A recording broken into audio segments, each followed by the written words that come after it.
Hi again. I'm back, and this is my second video in 2 days. Um, it kind of makes me feel like an English bus in the fact that, you wait, people are waiting a long time, and there's nothing, and then all of a sudden two buses come at the same time.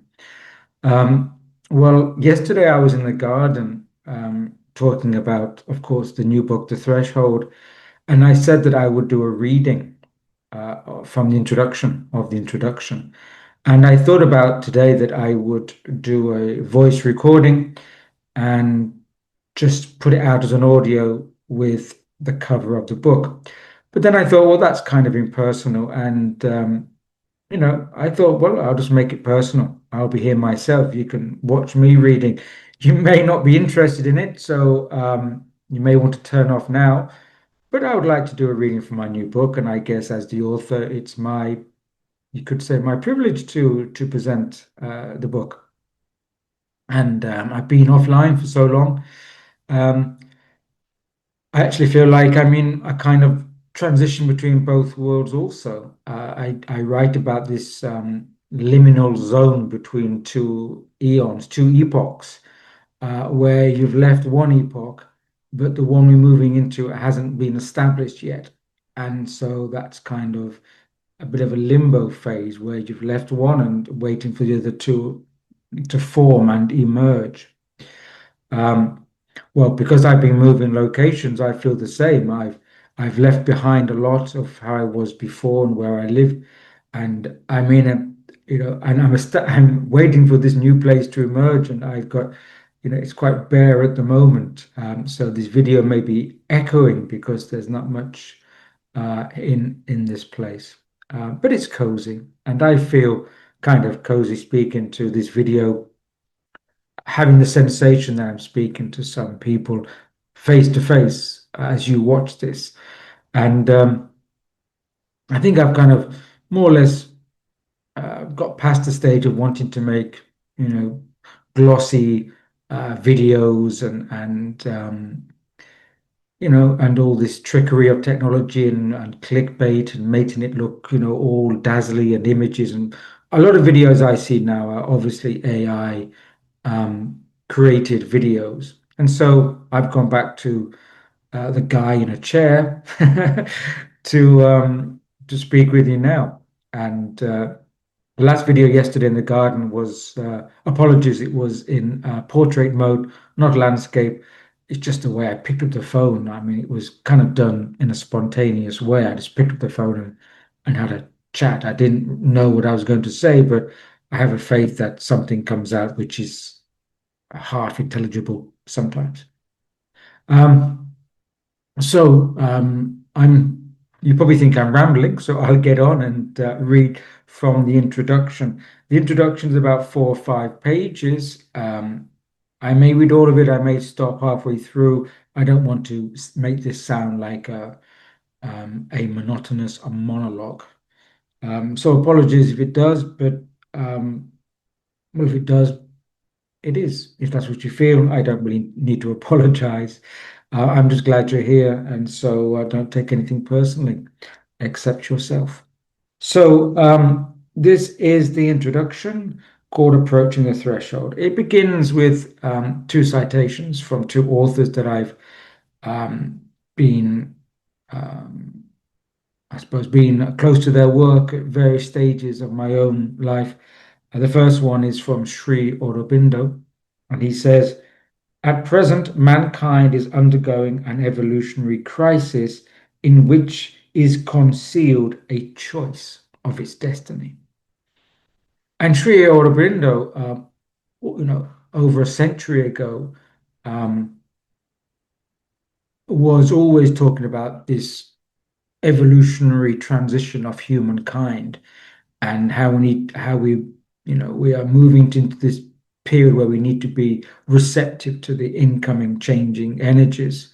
Um, and in fact, he's very similar in timeline to the second author I quote, which is Rudolf Steiner. They were both writing at the turn of the century, and Aurobindo wrote a few years later than Rudolf Steiner, after Rudolf Steiner untimely passed away.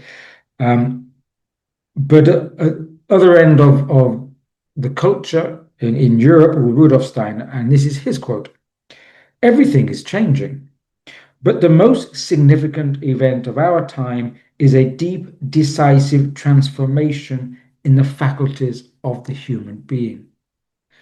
So both authors are talking about this transformation in the faculties of the human being, in the human condition, and its relationship to its developmental journey.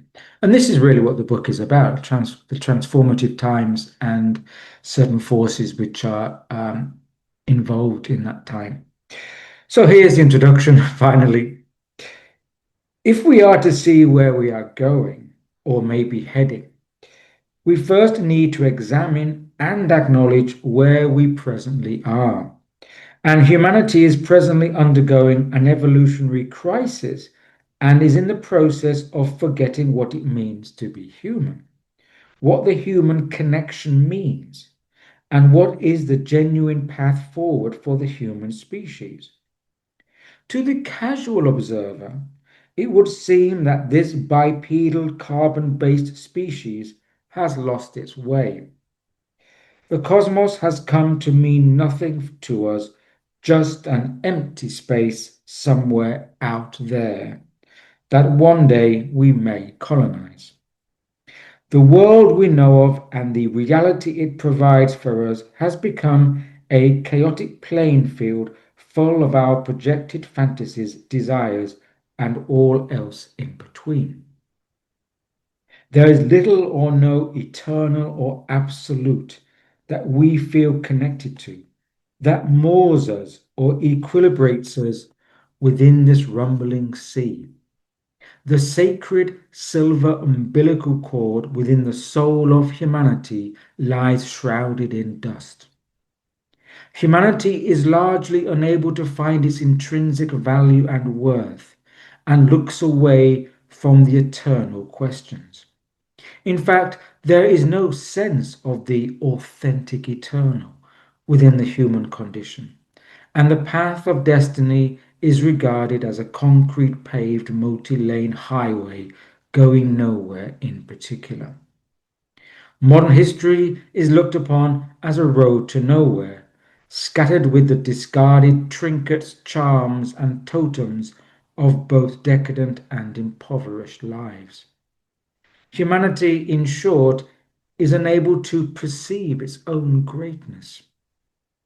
It is losing its collective soul to the titans of industry, commerce, and metamaterialistic nihilism.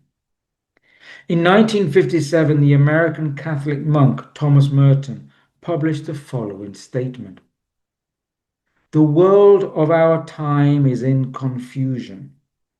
It is reaching the peak of the greatest crisis in history.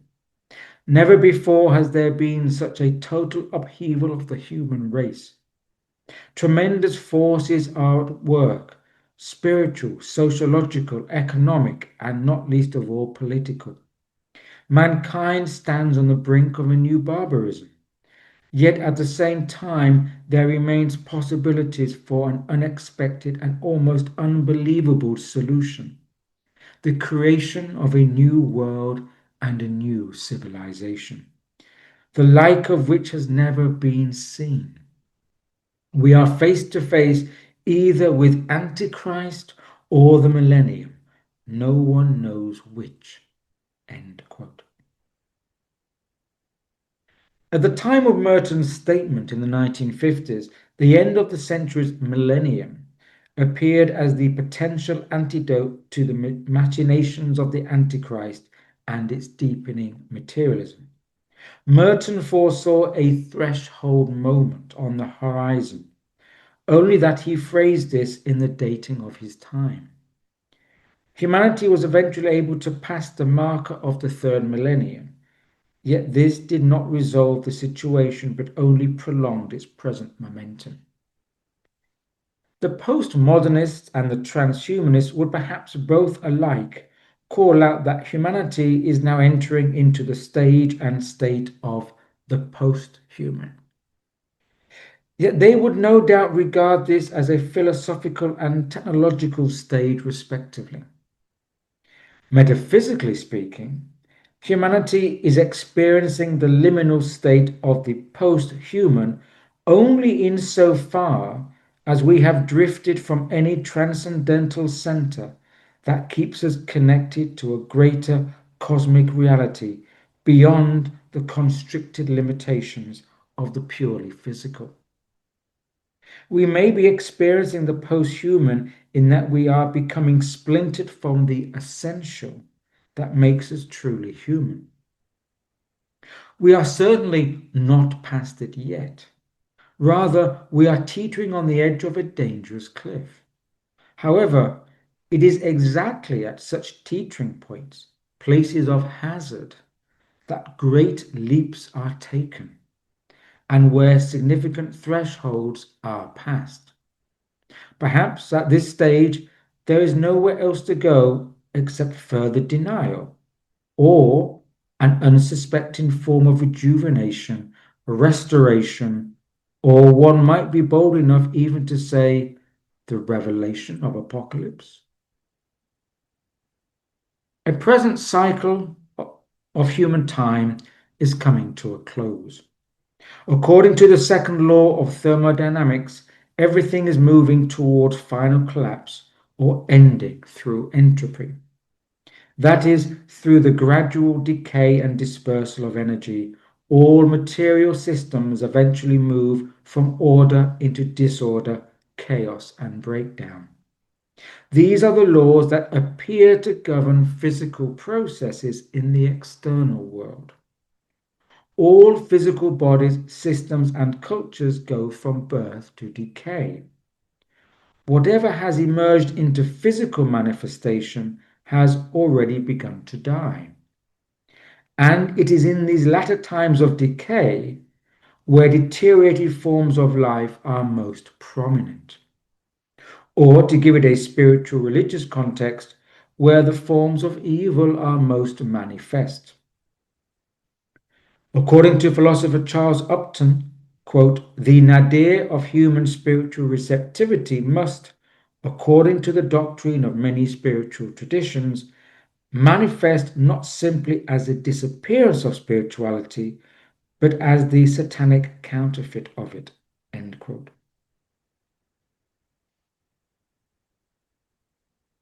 It is perhaps because of this that there has presently arisen so much mythological and socio-cultural significance concerning the end times, from the Bible's revelation of St. John to indigenous prophecies and their calendars, ancient legends, catastrophe cycles, and more. Within the cycles of history, as envisioned by the human eye, there are peaks and troughs within cultures and civilizations, redresses and mini restarts and resets, and various revivals and renewals. Each generation looks back at its own recent history and sees the dark times it has left behind. Within each generation, there are heroic struggles and catastrophic failures. There is corruption, death, and forms of insanity within every epoch of history. Why would this one be any different, we may ask? Every culture has had its hidden and visible demons and angels, jinns and afrits, saviors and demolishers. And yet, I repeat, a present cycle of human time is coming to a close. It may be the big one, or it may be one of a series of redresses along the spiral of evolutionary time. We shall see. As we stand upon the shore and look out to the far reaches of the sea, we notice a wave coming. It is gathering pace. Yet we are not able to measure its size or perceive its potential impact. We only know that it is there and it is coming our way. And without any intervention from beyond the physical realm, It will arrive to this shore at some distinct moment. Each wave begins from a point of origin and accumulates greater energy or order as it ripples and rolls across the ocean. And at some point, as it nears the shore, this great watery edifice comes crashing down into a cacophony of chaos and dissolution. It is but the same cycle again and again. This is how the shore receives its nutrients. Each wave that crashes upon the shore brings new minerals from its depths. Sometimes a stage within the current world is demolished. Other times, a world age comes to its close as a marker for the new to emerge. I think I'll stop there. There are a couple of pages left, but I think I've read enough. Um, what this signifies, I think, is that there's a new civilizational phase emerging, a whole new type of human civilization, which we don't yet fully comprehend, but it's emerging. And I think there are forces of techno-materialism which, because they do not comprehend these, we could call them spiritual or metaphysical influences and impulses, because they emerge in ways we don't expect. We don't expect them because they're coming from an origin and a source that we're often not aware of. They are filtering down into this lesser reality from a higher reality. And so we are we are unable to perceive down the road where we're going, but it is already established. But there are anti-human or um, anti-sacred forces who are trying to mold their own version of the future because they don't have an understanding of this greater reality that is a part of the human existence. So I will end there. This flashy video presentation has now come to an end. The guy will soon get up in his cardigan and walk away from his chair, leaving the chair spinning in anticipation. So, yeah, um, thanks for being here. Good to feel your presence. And as always, stay well, stay healthy, and above all, stay grounded. Cheers now.